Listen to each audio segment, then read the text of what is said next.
Tether most likely is going to announce another 1 billion, 2 billion tomorrow or the day after tomorrow. You'll see.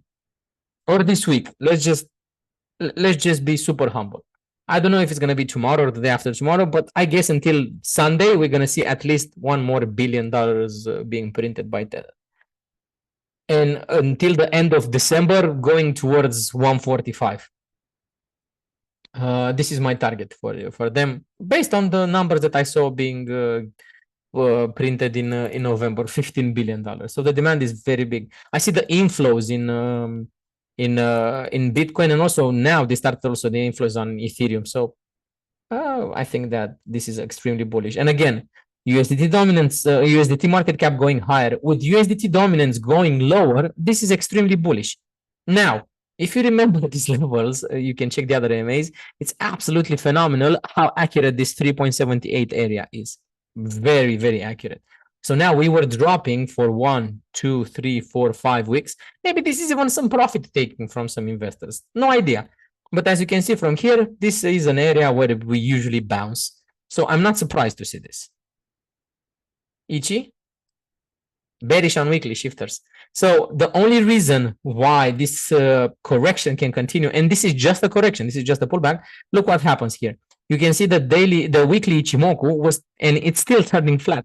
However, we have a TK bearish crossover, means that Tenkan went under Kijun on weekly. So this is bearish, like we needed more confirmation. The Kumo, or the cloud, which was green for some time, went red. Okay, so this is also bearish. We have Tenkan under the Kumo, we have the price under the Kumo, but the reason why we have this bounce is that the value of the USDT dominance went too fast to the downside, and Kijun couldn't catch up. Okay, so now we can see Kijun that is flat, and whenever Kijun turns flat, most of the time acts like a price magnet. I don't know if we're gonna flatten out. Most likely we will not. Most likely we will not cover all of this.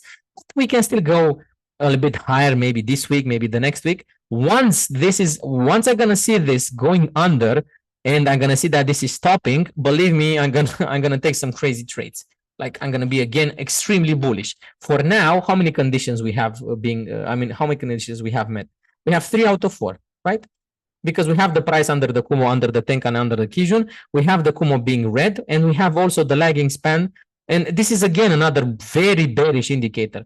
Most of the time, the lagging span is the last one to confirm. The fact that the lagging span pierced through the price structure and went under Kijun and under Tenkan, but especially under Kijun, this is a very big tell that the trend is extremely bearish, and this is just a pause in the bearish trend. So now we have 3 out of 4 elements for weekly Ichimoku on USD dominance being bearish. Once this is also gonna go under, we're gonna have 4 out of 4, and most likely this is gonna reverse. We're gonna lose 3.78 area, and we're gonna head much lower. So I think this is just a temporary bounce. If we hit 4.83 in the next 2-3 weeks and we reject from there, you're gonna see me extremely bullish, like way more bullish than I am even now, if that's even possible. But what that would mean for me, so seeing a move here and a rejection, that would mean for me that I can be very bullish on altcoins on the lows. I can look for discounts. I can take some bigger trades on margin and just let them ride for a longer period of time. Okay, but that would mean a little bit longer correction for Bitcoin and for alts. However, USDT market cap going higher and USDT dominance just bouncing, for me this is just a correction. That's it. Now, if I couple this with Bitcoin dominance, Cosmin said 57.5. Actually, my level is not matter, you know, like 0.5 does not matter. It's an area. So Cosmin, you're right. It's not so important. 57.5, 58, not so important. What is important is the fact that we went to the downside. So we broke for the first time in a lot of time.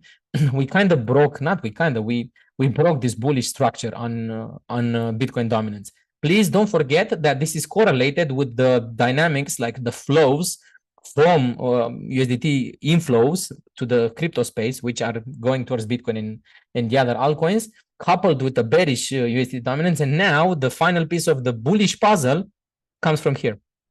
I think that this is, again, like we saw on USDT dominance, just a bounce. The same thing is going to happen here, and it's happening here. This is just a bounce on Bitcoin dominance. And now we saw the breakdown lower. I'm not surprised that we bounce and we're bouncing when we're getting near 53, 54. And now we're going to go back to the all good Ichimoku. And not on 3 days, we're going to actually go on daily.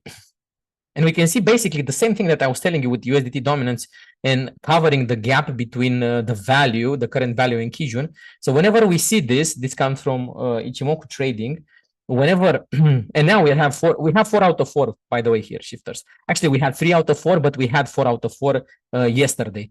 The only reason why we don't have 4 out of 4 is because, as you can see, Kijun was flat. So how should I do it? I'm gonna do it like this so I don't lose my chart. I know what's gonna happen. Does not matter. I'm gonna redo the levels. Replay. I cannot do the replay on Bitcoin dominance. Damn. Okay, not a problem. Just here, as you can see, we had Kijun under the Kumo, we had Tenkan under the Kumo, and we had the price under the Kumo. Plus the Kumo or the cloud turned bearish. So from thick and green, it turned thin and red, and it turned bearish.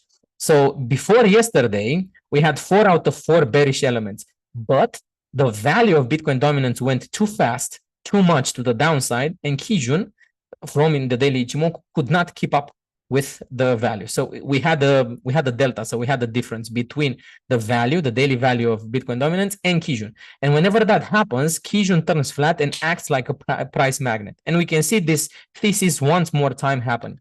The reason why I was saying yesterday in my post that most likely this was just a bounce is because now this delta, so this deviation between the daily value of Bitcoin dominance and Kijun is covered. And most likely from here, it's going to be very odd for me if I'm going to see Bitcoin dominance continue. But from my experience and from all this 9 years almost of trading using just this indicator, this will resume to the downside in the next few days or weeks. It can still go a little bit higher, grab some liquidity, but I don't think I ever at least I don't remember a case when on daily we broke to the downside on Ichimoku, having a TK bearish crossover, having all the 4 out of 4 conditions being met, and after that just reversing. This does not happen. And we are also far with the price structure or with the value structure from the Kumo. This indicates a strong bearish momentum. So I think that sooner rather than later, this will end and we will resume the downside on the Bitcoin dominance. If you couple with all the dynamics that I just explained, like inflows, stablecoin market cap going higher, USDT dominance going lower, and with this, I think that we are in the process of carving a bottom on Bitcoin and also on altcoins. And once that's gonna happen, I think altcoins are gonna resume their uptrend, and most likely we will see the alt season that we were speaking about. Yeah. So happy times. And yes, Cosmin, I agree with that level.